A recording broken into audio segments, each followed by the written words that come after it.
Hello, welcome to my channel, Another Bibliophile Reads. My name is Greg, and I am here to give a week 1 update of Horror Mayhem for 2023. I am a little bit late doing this update because when I came back from my cruise last week, I brought a bug with me. Not a creepy crawly kind of bug. The kind of bug that gets into your lungs and makes you cough a little. I took a COVID test and it wasn't COVID, so I guess I'm lucky about that. But I was a little under the weather and just not up to snuff making videos. But I'm well enough now, and I want to get my Horror Mayhem out. And the first book that I finished from Horror Mayhem was Baal by Robert R. McCammon. McCammon is probably most famous for his novel Swan Song, which was a little bit like Stephen King's The Stand, but not exactly. But Baal was written in the late 70s and is his first novel. It's a little bit of an uneven novel. It starts off in New York City, where there is a young woman, 20-ish, probably early 20s, and she is married to a husband who's a cab driver. And they're having troubles with their marriage. The husband used to be a student of English literature and is going for his degrees. But when he married this girl, that degree sort of went by the wayside. And one night she is sexually assaulted by an odd man with burning hands. And later she decides that she wants a baby. Not the assailant's baby, but her husband's baby. And she sort of gets herself pregnant against the husband's wishes. But they have the baby because abortion was not on the table for this woman. It may not have been legal when the story took place. The timeline is a little confusing in the novel. He doesn't explain when it happens. But they have a baby, and the husband is really not happy with the baby. So one day when the baby's a few years old, the wife goes out for some errands, and she discovers the husband holding the baby over some boiling water. And she gets very concerned that the husband's going to injure her son. And she gets the baby away from the son. And then she pushes the husband out the window with a knife. Does she use a knife? I think she uses a knife. I can't quite remember. But the husband dies, and the woman, of course, goes to prison. And the boy is sent off to a Catholic orphanage. Skip ahead a couple years. Now, this is sufficiently enough in the plot that I thought either the husband or the wife was going to be the main character. No, they're not going to be the main character. So you switch over to when the boy is a little bit older. I think he's about 9 or 10 years old. And he insists on being called Baal, B-A-A-L, the name of an ancient Canaanite god. And without spoiling too much, strange things go on in this orphanage at the behest of Baal. Then, once you think that you set your setting and introduced a new group of main characters, no.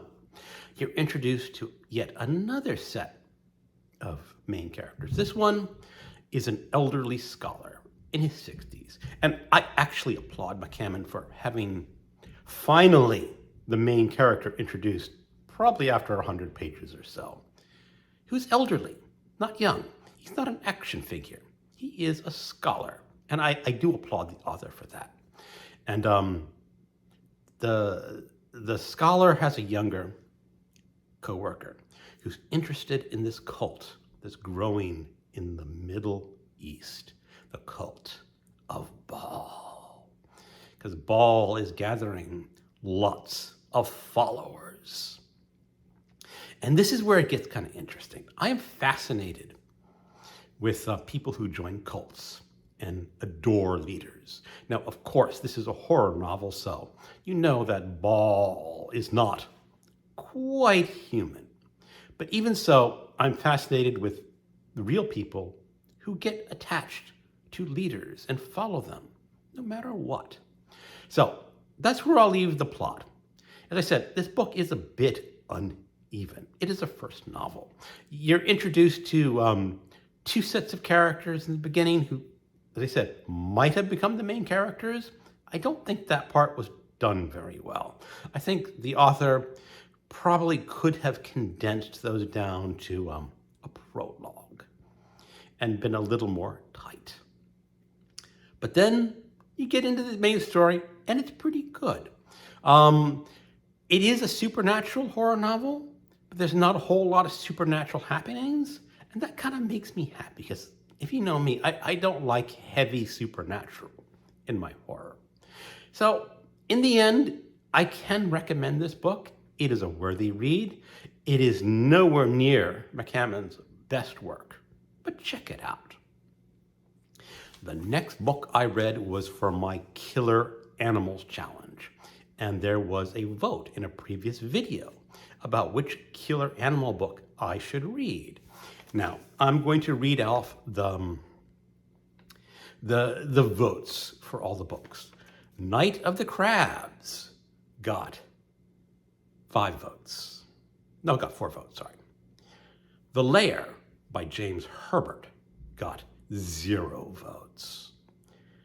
The Spiders by Richard Lewis got 7 votes. Venom by O'Neill, I don't remember the first name, it's about a snake, got 0 votes. The Pack by David Fisher got 1 vote. And Squirm by Richard Curtis, about killer worms, got 2 votes. So I thank everyone who voted. And The Spiders won. And I read this. And it's a pretty good killer animal book. You know, killer animals, you got to suspend you got to get that willing suspension of disbelief notched up a bit, because spiders don't normally hunt in packs. Oh, a little bit of a spoiler. Well, anyway, it starts off with a man who's retired. He's in England. He moves out to the countryside near Kent. I'm not quite sure of my English geography, but it's the countryside. And he's bought an old home that has been abandoned, that owners cannot be found, and he's bought it up. It's a little dilapidated, but he likes to work with his hands, and he likes to garden.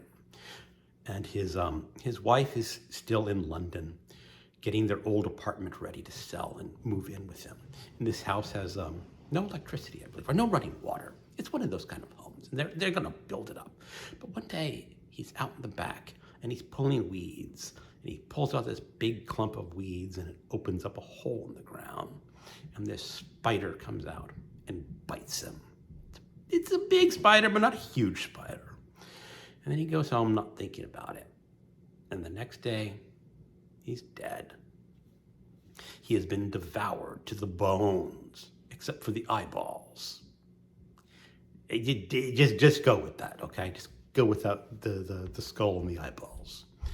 And the police can't figure out what killed him. There's little bits of flesh left. He said, well, it looked like he's been devoured. And the old man's son comes to investigate. He's a biologist, and he finds a spider leg in the windowsill. And then there's another couple. It goes on. It follows very much the James Herbert Rats, sort of. You have a main character who's introduced. 3rd chapter, that's the son. And then every other few chapters, you get to introduce to the next victims. The next victim is a couple, and sure enough, they get eaten by spiders. And this time the biologist's son, or the son of the old man who's a biologist, finds a dead spider. And so slowly but surely, they figure out that mutant spiders are responsible. Now, okay, mutant spiders who are carnivorous and eat bodies, okay, just go with it. It's a killer animal book. Because spiders don't do that stuff, but you get these hordes of spiders on the loose, and they are headed towards London. And once they reach London, you know that they're just going to wreak havoc. So I enjoyed this book a lot. It is not a first-tier killer animals book. First tier I would give to The Rats by James Herbert, Slugs by Sean Hudson, and Night of the Crabs by Guy Smith. I would count those as the three top-notch killer animal books that I've read. This would be second tier killer animals. So that's pretty darn good. And if you like killer animals, go for it. I have read a previous book by Richard Lewis called The Devil's Coach Horse, which is almost a completely identical book, except that it is with killer beetles. So, enjoy your spiders. I am also reading, over the month, Books of Blood, Volume 2 by Clive Barker. There are basically 5 Mondays in this month, and I'll be reading one story for every Monday. Although I'll probably read it on Sundays, just to get a little bit ahead. And the first story was called Dread. And it is a story of a young student in college who meets a little bit older student.